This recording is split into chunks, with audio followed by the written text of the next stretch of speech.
ಏನು ಸರ್ ಅವರ drinks ಮಾಡ್ತಿದ್ದು sir. Drinks ಮಾಡಿ ದಿನ ಹೊಡಿಬೇಡಿ ಒಂದು 50-60 ಸಲ ಹಿರಿತನ ಆಯ್ತು ಸರ್. ಮದುವೆಗೆ 11 ವರ್ಷ ಆದರೂ ಈಗ ರೀ ಅವಾಗಿಂತ ನಮ್ಗೆ ಹಿರಿತನ ಮಾಡಿ ಸಾಕಾಯ್ತು ಸರ್. ನಮ್ಮ ಊರು ಹಿರಿಯರೆಲ್ಲರೂ ಆಗ್ಯದ್ರಿ ಅವ್ರಿಗೆ.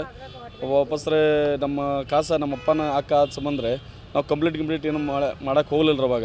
ಹಿರಿಯರು ಏನವ್ರ ಮನೆಯಂದೈತಪ್ಪ ಅಂತ ಹೇಳಿ ನಮ್ಮ ಎಲ್ಲ ಸಾಲ್ವ್ ಮಾಡಿ ಕಳಿಸ್ತಿದ್ರು ಸರ್. ಅವ್ರು ಬರ್ಬರ್ತಾ ಟಾರ್ಚರ್ ಹೆಚ್ಚದ್ರಿ ನಾವು ಒಂದು ಸ್ವಲ್ಪ ಜಗಾಡ್ತಿದ್ರು ಮತ್ತು ಹಂಗೆ ಚಲೋ ಇರ್ತಾರೆ ಬಿಡು ಅಂತ ಹೇಳ್ರಿ ಎಲ್ಲ ಇದು ಮಾಡ್ತಿದ್ರು ಸರ್. ಡ್ರಿಂಕ್ಸ್ ಮಾಡಿರವ ಭಯಂಕರ ಹೊಡಿತಿದ್ರಿ. ಈಗ ಪೈಲ ಒಂದು 2-3 ಸಲನೂ ಮಾಡ್ರೆ ಅದನ್ನ ಅವ್ರು ಕೊಲೆ ಮಾಡೋಕ್ಕೆ ಪ್ರಯತ್ನ ಮಾಡಿದ್ದು ಸರ್. ಅವು ಅಷ್ಟಾದ್ರೂ ನಾವು ಮತ್ತೆ ಒಂದು 2 ತಿಂಗಳು ಇಟ್ಬೋದು ಮಾತ್ರ ಹಿರಿಯರ ಮದಿಗೆ ಕೇಳಿ ಇದು ಮಾಡಿ ಕಳಿಸ್ತಿದ್ವಿ ಸರ್. ಆದ್ರೆ ಅವ್ರು ಬರ್ಬರ್ತಾ ಬಾಂಡ್ ಮಾಡಿ ಕೊಡ್ತಿದ್ದು ಸರ್. ಅವು ಬಾಂಡ್ ಅದಕ್ಕಂದ್ರೆ ಸತ್ರ ಯಾರು ಏನಕ್ಕೇನಾರ ಆಗಿ ಸತ್ರು ಯಾರು ಕೇಳೋಂಗಿಲ್ಲ ಅವ್ರದ್ದು ಬಾಂಡ್ ಮಾಡಿ ಕೊಡ್ತಿದ್ರು ಅವರು ಒಂದು ಬಾಂಡ್ರೆ. ಅದ್ರ ಸಂಬಂಧ ಸರ್ ಅದು ಸಮಸ್ಯೆ ಬಂದು ಅದ್ರ ಲಾಸ್ಟ್ನೇಗೂ ಫೋನ್ ನನಗೆ 4 ಸರ ಫೋನ್ ಹಚ್ಚಿದ್ರವ. ಫೋನ್ ಹಚ್ಚಿ ಇಲ್ಲ ನಿಮ್ಮ ತಂಗಿ ಶಟದ್ದಾಳು ಅಂದ್ರೆ ಏನಾಗೈತಪ್ಪ ಅಂತ ನಾ ಕೇಳಿದ್ರ ನಾ ಹೊಲ್ದಾಗಿದ್ದೀರ ಅಂದ್ರೆ ಶಟದ್ದಾಳು ಅಂದ್ರೆ ಏನಾಗೈತೆ ಅಂತ ಕೇಳಂತನ ಏನಾಗೈತೆ ಅಂದ್ರೆ ಏನು ಹೇಳೋದು ಮ್ಯಾಲ್ಕೆ ಹೋಗ್ಯಾಳಕ್ಕೆ ಸಾತ್ರೆ ಏನು ಮಾಡೋದನ್ನ ಏನು ಹರಿಯವ್ರು ನೀವು ಅನ್ನೋರ್ದು ಒಂಥರ ಹೊಲಸು ನಮ್ಗೆ ಬೇಯಾಕತ್ ಸರ್ ಅವ.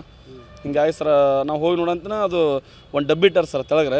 ಅದು ಡಬ್ಬಿ ಅದು ಸ್ವಲ್ಪ ತಗಡಿನ ಪೂರ ಡಬ್ಬಿ ಇತ್ತು, ತಿಳಿ ಡಬ್ಬಿ ಸರ್. ಅದು ಯಾರಿಗಾರು ಗೊತ್ತಾಗತ್ತೆ ಸರ್. ಅದು ಆ ಡಬ್ಬಿ ಇಟ್ಟು ಅವರಾಗೆ ತರಾಗೆ ನೇತು ಹಾಕಿತ್ತು ಸರ್. ಅದ್ರ ಅವ್ರು ನಗ್ತಿತ್ತು ಸರ್ ಪೂರ ರೀ. ಅದು ಪೂರ ಈ ಸನ್ಪುರ ಇದು ಬರುತ್ತಲ್ಲ ಸರ್ ಆಯಿಲ್ ಡಬ್ಬಿ ಅದು ಪೂರ ಮಿದು ಡಬ್ಬಿ ಸರ್. ಅದು ಪೂರ ನಗ್ತಿತ್ತು ಅದು ಬಾಯಾಗತ್ತು ಅರ್ಬಿ ತುರ್ಕಿ ಸರ್.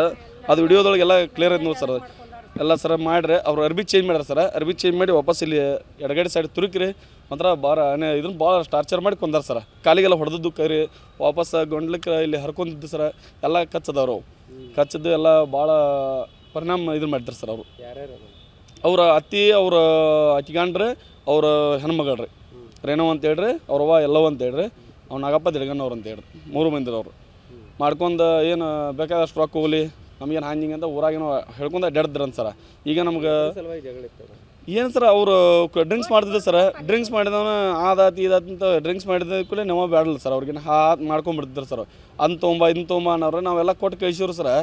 ಅವ್ರು ಯಾವ ಟಾರ್ಚರ್ ಹಾಗೆ ಹಾಂ ಬಂಗಾರ ಎಲ್ಲ ಸರ ಎಲ್ಲ ಥರ ಕೊಟ್ಟರು. ಅದನ್ನೆಲ್ಲ ಕೇಳಿ ಎಲ್ಲ ಸಾಲ್ವ್ ಮಾಡಿದ್ರು ಸರ. ಅವರು ಲಾಸ್ಟಿಗೆ ಪೊಸಿಷನ್ಗೆ ಇದಕ್ಕೆ ಬಂದರೆ 7 ತಿಂಗಳು ಹೊಟ್ಟಲಿದ್ದಾಗ ಕೆಲ್ಸಕ್ಕೆ ಹೋಗೋಕೆ ಆಗೋದಿಲ್ಲ ಅಂದಿಡ್ರಕ್ಕೆ ಅವಾಗ ಒಂದು ಸಲ ಹೊಡೆದ್ರು ಸರ್ ಅವರು. ನಾ ಏನಂದ್ರೆ ಹಂಗಾರ ಪಾಪ ಜೀವನ ಮಾಡೋರು ಹೆಣ್ಣು ನಮ್ಮ ತಂಗಿ ಅಂದ್ರೆ ನಮಗೂ ತ್ರಾಸ ಆಕಂತಾರೆ. ಅದೇನು ಪೇಮೆಂಟ್ ಬೇಕಾದ್ರೆ ನಾನು ಕೊಡ್ತೀನಿ ಬಾಕಿ ತ್ರಾಸ ಇದ್ರೆ ಮನ್ಯಾಗ ಇರ್ಲಿಕ್ಕೆ ಅದೇನು 400-300 ರೂಪಾಯಿ ಪಗಾರ ಕೊಡ್ತಾರಲ್ಲ ಅಂತ ಪಗಾರ ನಾ ಕೊಡ್ತೀನಿ ಬೇಕಾರೆ.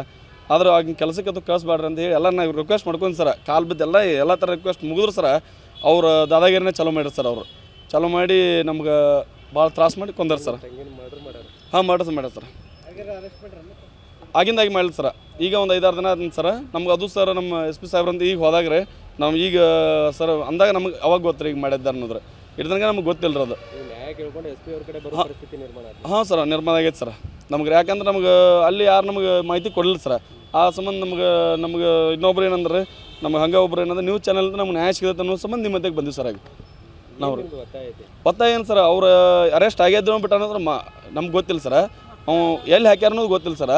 ಆದ್ರೆ ಮಕ್ಕಳ ಪರಿಸ್ಥಿತಿ ಒಳಗೆ ಮುಂದೆ ಗಂಭೀರ ಹೆಂಗೆ ಅನ್ನೋದು ನಮ್ಗೆ ವಿಚಾರ ತಿಳಿಲಾಗೈತೆ ಸರ್. ಯಾಕಂದ್ರೆ ಮಕ್ಕಳು ರೀ 2 ಮಕ್ಕಳು ಬಿಟ್ಟವ್ರನ್ನ ನಮ್ಮ ಕಳಿಸಿದಾರ ಸುಮ್ಮ ಕುಂತಾರ ಅವ್ರು. ಮತ್ತು ಅವ್ರ ಮಕ್ಕಳು ಮುಂದಿನ ಜೀವನ ಹೆಂಗೆ ಅನ್ನೋದು ನಮಗೂ ಗೊತ್ತಾಗಲ್ಲ ಸರ್. ಅದ್ರ ಸಂಬಂಧ ನಿಮ್ಮ ಮಂತ್ರ ಬಂದೇವು ಸರ್ ನಾವು.